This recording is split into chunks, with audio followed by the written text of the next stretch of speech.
ఎన్నికల్లో ఇచ్చిన హామీలు అన్నింటినీ అమలు చేశామని జిల్లా ఇన్ఛార్జి మంత్రి వంగలపూడి అనిత పేర్కొన్నారు. మంచి కార్యక్రమాలను ఆమోదించడానికి ముఖ్యమంత్రి నారా చంద్రబాబు నాయుడు ఎల్లప్పుడూ ముందుంటారని పేర్కొన్నారు.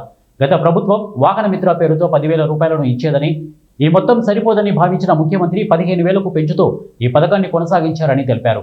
ఆటో డ్రైవర్ల సేవలో కార్యక్రమం శనివారం స్థానిక మెసోనిక్ టెంపుల్ నందు జరిగింది. ఈ కార్యక్రమానికి జిల్లా ఇన్ఛార్జి మంత్రి ముఖ్య అతిథిగా పాల్గొని ఆటో, మ్యాక్సీ, క్యాబ్ డ్రైవర్లకు మెగా చెక్కును పంపిణీ చేశారు.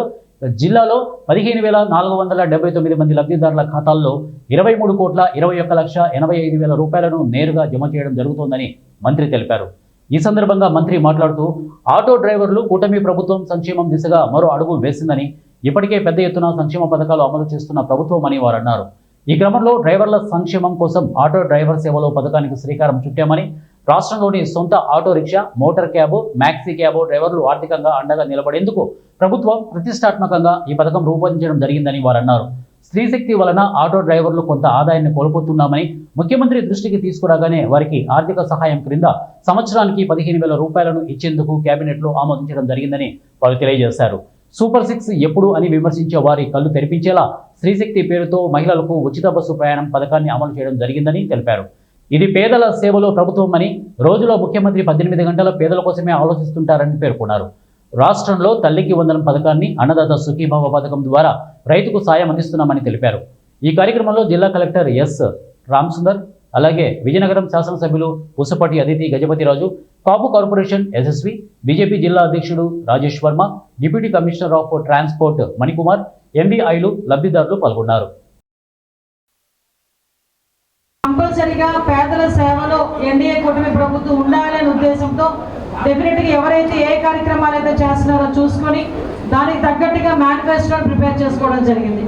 ఆ రోజు మేనిఫెస్టోని ప్రిపేర్ చేసుకునేటప్పుడే మీకు ఆ రోజు ఆటో డ్రైవర్లకి సంబంధించి నాకు తెలిసి వైఎస్ఆర్ వాహన మిత్ర అనుకుంటా ఆ రోజు కార్యక్రమం, దాని ద్వారా సుమారుగా 2,60,000 మందికి 10,000 రూపాయలు ఇవ్వడానికి ఆ రోజు ఆ గవర్నమెంట్ సిద్ధపడితే, తిరిగి ఆ కార్యక్రమం ద్వారా మీ అందరికీ మంచి జరుగుతుంది అనుకున్నారు కాబట్టి తిరిగి దానికి 10,000 రూపాయలు సరిపోవు, 15,000 రూపాయలు ఇవ్వాలి అని ప్రత్యేకంగా మీ అందరికీ కూడా 15,000 రూపాయలు ఇస్తూ సుమారుగా ఈరోజు స్టేట్ లెవెల్లో చూసుకుంటే 2.96 లక్షలు అంటే 2,96,000 మంది ఆటో డ్రైవర్ కుటుంబాలకి ఈరోజు డైరెక్ట్గా మీ అకౌంట్లో 15,000 రూపాయలు పడేటట్టుగా ఈరోజు ఎన్డీఏ కూటమి ఈరోజు నిర్ణయం తీసుకొని దాన్ని దసరా కానుకంటారా, దీపావళి కానుకంటారా, మరి కొంచెం ప్రత్యేకంగా మనకి పైడితల్లమ్మ వారి పండగ కానుకగా ఈరోజు ఆటో డ్రైవర్లందరికీ కూడా ఈరోజు 15,000 రూపాయలు జమ అవడం జరుగుతుంది. ఇందులో ఎటువంటి అదేమంటారు కదా బేరసారాలు లేవు, ఇందులో ఎటువంటి రికమెండేషన్లు లేవు.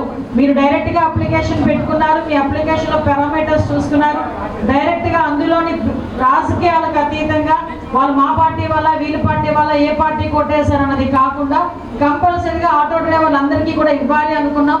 ఈరోజు అది ఇచ్చే కార్యక్రమానికి కూడా శ్రీకారం చుట్టాం. ఎందుకంటే చంద్రబాబు నాయుడు గారి గురించి నాకన్నా బాగా మీకే తెలుసు, మన సీఎం గారి గురించి. ఎందుకంటే మేము రాజకీయాల్లోకి వచ్చి ఒక 10-12 సంవత్సరాలు అయినప్పటికీ కూడా ఎప్పటి నుంచో మీరందరూ కూడా, నేను ఇందాక ప్రసాద్ అని ఒక అబ్బాయి ఆటోలో వచ్చా, ఎన్ని రోజులు బట్టి ఆటో తీస్తున్నావా ప్రసాద్ అని అడిగితే, అమ్మ 10-12 సంవత్సరాల నుంచి నేను తీస్తున్నానమ్మా అని చెప్పాడు. అంటే అరౌండ్ మీరు మాకన్నా ముందు నుంచి రాజకీయాలు చూస్తున్నారు, చాలా మంది ముఖ్యమంత్రులు చూస్తుంటారు. అందులో చంద్రబాబు నాయుడు గారు ఎక్కువగా ముఖ్యమంత్రి, మన రాష్ట్రంలో ఎక్కువ సార్లు ముఖ్యమంత్రిగా చేసిన వ్యక్తి మన గౌరవ ముఖ్యమంత్రి గారు. సో మీరు చెప్పినట్టుగా ఇది 4వసారి. నేనేమంటానంటే ఆయన ఎప్పుడూ కూడా ఆలోచన తీరు ఎలా ఉంటుందంటే, ఒక మంచి కార్యక్రమం చేస్తున్నాము అంటే అది ఎవరు